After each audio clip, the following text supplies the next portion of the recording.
I think the theme is pretty interesting and it's universal. So whilst the treatment and the way I think Karan has chosen to put it out there is in his own unique style. But if you really take away the theme and the larger ideas or the questions, it definitely, I feel, parts of it can be weaved into anything, any medium. It's just that how you weave it and how you quote it, and unfortunately, or actually fortunately, because television has the reach it has and the mass audience, you have to sort of simplify everything. And I feel some of the themes Karan chosen to sort of tackle are not as simple. I think television, just the format in which Indian television works, it might be difficult. Having said that, you can all like the core idea can always be sort of, I think, shared and interesting and more sort of like it may not be as nuanced as it is in, as sketched out as it is in Karan's film. We've done about 4 film fests right now. We're still sort of traveling around with it. We opened premiered at Sydney, then we did Chicago, and then we did Melbourne, and then we just did a bunch of them. It's been good, the response. I think people are liking it. It's been I think it's a little odd as an entry coming in from India the way it is, and I think that's been the surprising sort of reaction, which has been from programmers who have programmed it and from the people who watched it, is that they're not sort of prepared for this sort of thing to come out of here. Nakul, how does all of this, fit into your scheme of things as a storyteller? I mean, how is it contributing? What role does this play? Very interesting question that is, Divya. I think we're a community of storytellers, right? Some of us are actors, some are musicians, filmmakers, and I feel that all of us are, whilst we're on our individual journey of, fulfilling our own sort of what best can I do as an artist, we're also here to sort of learn, absorb, and grow together.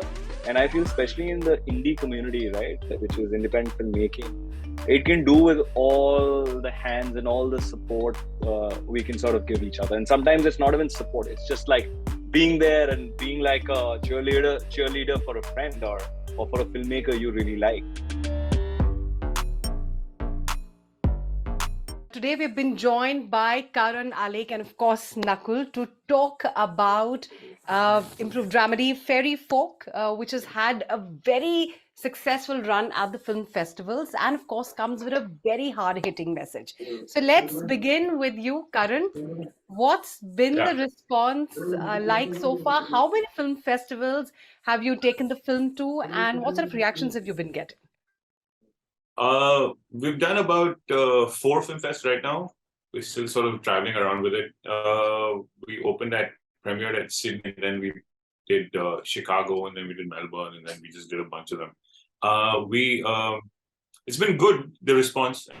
I think people are liking it. It's been I think it's a little odd as an entry coming in from India the way it is, and I think that's been the surprising sort of reaction, which has been from programmers who have programmed it and from the people who watched it, is that they're not sort of prepared for this sort of thing to come out of here. And in that way, it's been good. As everything that's new, it's polarizing as well. So sometimes some people don't quite get it. Most people do get it.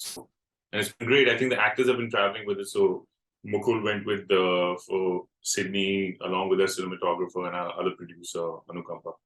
So it's been good, for them. I think it's been a good response. I'm quite happy. And Nakul, what was your first thought, when this was discussed? I mean, what was the reaction that you gave?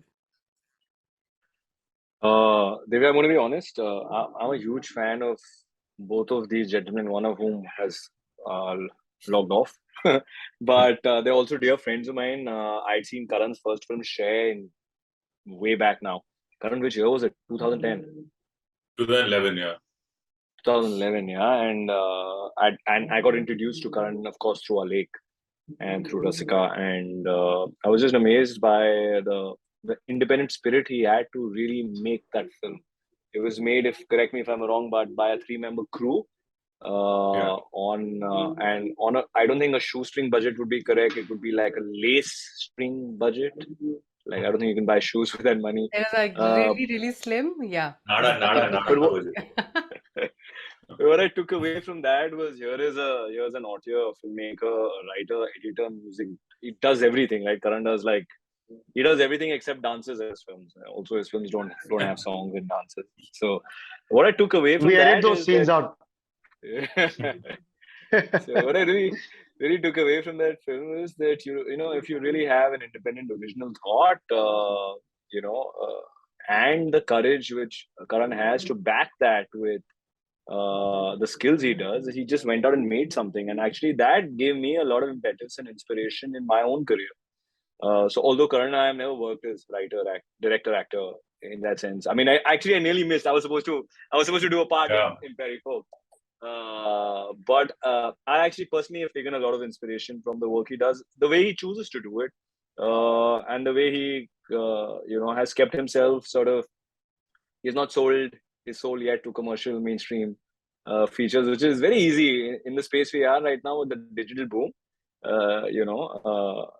Not that I'll condemn it if he does at some point in the future, but I think it's very inspiring for both me and Al.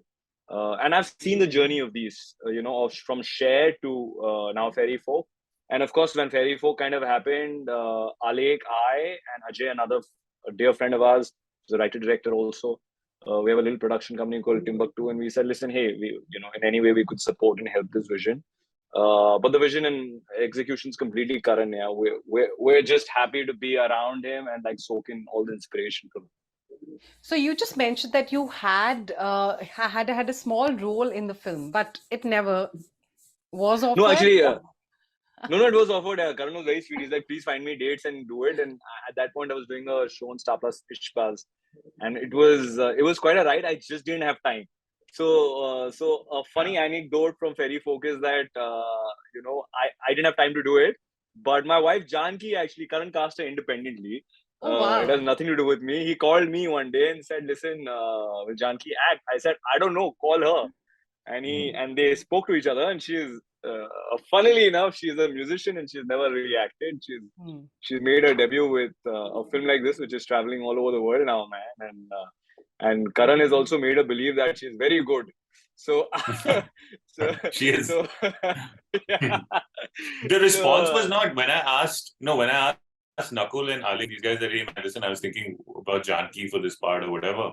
The response wasn't that ask her. The response was that, dude, are you sure or not? I mean, we've seen her do it here. I believe Janki is a very good actress. They don't for some weird reason. And I was completely backing Janki being a part of this project. I said, please get her. She's fabulous on camera. Yeah. Right. But, Anyway. and how does it feel that, it's the first Indian film to be nominated in the best LGBTQ category? I mean, that's no mean feat. Yes. It's an odd thing because it has this an element of gender in it because it plays with that to a certain extent. However, its intention has not been to be an LGBTQ film because I think what tends to happen is that because currently the movement in LGBTQ, and rightly so, is very strong and it's moving in a protest sort of as well. Exactly how it should be because it's so new and people are trying to accept it as well. So any movies that are coming out which are LGBTQ supporting are very pro-LGBTQ with very clear messages as to what they're trying to do. And I think our movie does not do that. Our movie sort of takes gender as a very specific, fantastical thing that exists. And it's something that exists in nature and we sort of work with that. It's more on a man versus nature scale rather than actually within man the different genders and the different the sexual preferences and all that things that we have. So it does play in these festivals as well, but at the same time, I think it has a very different kind of reaction with LGBTQ. So we try to sort of, mention that as well, that our intention is not exactly 100%, we've made this with that clear intention. So it's sort of, it's a little folded back in that. So that's how it's been. Yeah. Right. Nakuul, Alek, would you want to add to that? So we are actually quite fascinated that it was actually considered as a film which was dealing with LGBTQ, issues, because that was not the intention, as Karan said. But the beauty of this film is it has so many interpretations that if you want to connect it to a certain angle or a certain issue, it can also blend into that. But and I think that's what we experienced with it being selected for the Q Hugo Award, it being nominated, in that category. It was quite fascinating for us as well, to have that. But we'll take whatever nomination we get. So we were happy about that as well. So yeah. Yes. So Nakul, how does all of this, fit into your scheme of things as a storyteller? I mean, how is it contributing? What role does this play? Very interesting question that is, Divya. I think we're a community of storytellers, right? Some of us are actors, some are musicians, filmmakers, and I feel that all of us are, whilst we're on our individual journey of, fulfilling our own sort of like, what best can I do as an artist? We're also here to sort of learn, absorb, and grow together. And I feel, especially in the indie community, right, which is independent filmmaking, it can do with all the hands and all the support we can sort of give each other. And sometimes it's not even support; it's just like being there and being like a cheerleader for a friend or for a filmmaker you really like. So I think it's more of like we're on this journey together. Whilst we sort of our quest is to find our independent voices, we're also there for each other.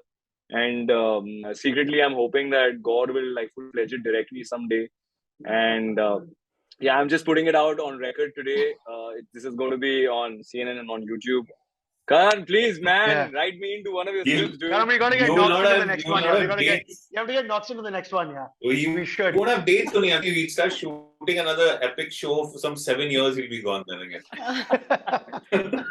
But seriously, I would, in fact, that was my next question. I mean, this project being so thought-provoking, I think, Karan, you, Alek, and Nakul, you as the actor, I think that project, would definitely be equally impactful. So do you have a script in mind already, Karan, for Nakul? Let's take that further. No, I have nothing in mind. I'm still trying to figure things out over here with this movie. I think once yeah. Yes. We're seeding this idea as we speak. We've never had this chat actually, but I'm glad you're cheering this chat on. Thank you. Yes. Yeah. Yes.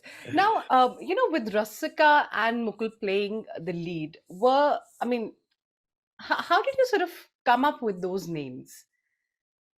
I mean, I know that there are other considerations as well. Yeah.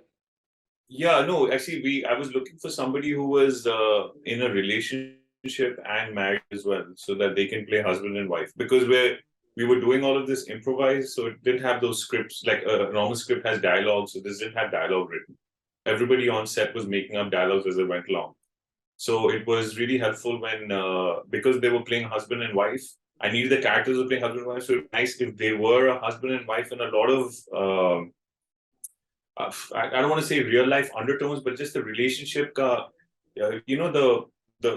strong bonds of relationships do tend to seep in this subtle way into the conversation as well. So they can have very short-handed conversations describing very direct things. So it doesn't need to be, in your face. And I think that's how the dialogues are in the movie as well. They're not, they're more tangential dialogue. So it's like if you draw a circle, rather than drawing the line of the circle, they're sort of drawing these straight lines and cutting the circle, and you see the base shape of the circle. So that comes across because of the relationship that they have as well. I think a lot of it comes from there. So I was like, I wanted a husband and wife, and I knew Rasika as well from there because I'd done my first movie with her. And she had gotten married during the process of us actually making Share. And I got to know Mukul as well. Yeah, and I got to know Mukul as well through that thing as well. And I thought Mukul was pretty interesting because Mukul was doing this. He's always been involved in this improvising in Bombay. So he has an improv group which has Ankit, Avinash, and I know Alek is also. I don't know if Nakul has ever done improv in their We've actually done some kind of improv at our time when we started in our formative years. We've done a form of theatre called Playback Theatre, which is where we also met, and that had a lot of improv tones to it. Did you guys ever do it with Mukul and these guys and that thing? No, we've never done it with Mukul. We shot the show for the movie, which that's all we did. That was fun. That was Yeah. fun. So anyway, so then because of that, then I was like, okay, I want to take these. I had a couple of other couples in mind as well, but I thought if Mukul and Rasika don't have time or they just don't like the script or whatever, I would have to keep somebody in mind for that. And yeah, that's what it is. Now, with this film garnering massive appreciation, what's the plan forward for Timbuktu Films? What is it that you would be focusing on next? How are you taking this up? Actually, you should direct this to Karan. What does he want? What's the story he wants to? No, He they wants to tell. have a very Karan. talented writer-director on their production team named Ajay. And I think they're also doing these projects with Ajay, and those are damn interesting projects. And I think they're trying to get these. They have a couple of them in mind that I've read the script of, which are very cool. It keeps going into this production nightmare, which we all our films sort of tend to go into because you need a little bit more money than you can sort of think. But I really hope that they can get those off the ground very soon. There's one Gangster Newton, which is pretty cool, which we're hoping to. Yeah. Now, this film explores gender, millennial love, and of course, self-transformation in different ways. Nakul, I want to come to you. Is something similar, can something similar also be used on the small screen? Do you think television has the potential right now to have such a script, such a project theme on the small screen for the viewers? Because then it goes to every house. I mean, here you might have niche audience. You might have like maybe not as massive. I think the theme is pretty interesting and it's universal. So whilst the treatment and the way I think Karan has chosen to put it out there is in his own unique style, but if you really take away the theme and the larger ideas or the questions, it definitely, I feel, parts of it can be weaved into anything, any medium. It's just that how you weave it and how you quote it, and unfortunately, or actually fortunately, because television has the reach it has and the mass audience, you have to sort of simplify everything. And I feel some of the themes Karan's chosen to sort of tackle are not as simple. I think television, just the format in which Indian television works, it might be difficult. Having said that, you can all the core idea can always be sort of, I think, shared and interesting and more sort of like it may not be as nuanced as it is in, as sketched out as it is in Karan's film, I would say. Alek, I'll come to you. You are the producer and also the actor in the film. Matlab, two roles. How was it juggling the two roles for you? Tough, No, easy? so I acted in Share, and when I acted in Share, I was introduced to a whole new world of cinema through this man here, Karan Gour. And I knew right after that whatever he's going to make, I want to be a part of it in whatever capacity. So I've been lucky to be a part of his first film as an actor and the second one as an actor and a producer now. And I would just like to keep increasing those roles in all his films because that is one man I would like to associate with for the rest of my life. So it was absolutely cool. It was absolutely cool for me. There was absolutely no issue. I would do whatever he would ask me to do with like my eyes shut, and I would just leap. So that's absolutely fine, And we also got to collaborate with so many friends on this movie. There was Annukampa Harsh, our producer, who's also a very, very dear friend who worked so hard on this movie. There was Mukul, there was Rasika, who are also very dear friends. There was Janki making her debut in the movie. Knox was on board. There was Ajay on board, and like a bunch of the actors who we also got to meet. So the entire process was very smooth, and I think it was very organic for all of us. So that was lovely. Yeah. Wow. Thank you so much, guys, for your time today. I mean, this is one film which I really want to get massive appreciation, more success to this project because this remains unique and special to all of us in different ways. Thank you for speaking to us. Thank you for talking about the significance of the film and the impact that, it should definitely leave. And thank you for your time today.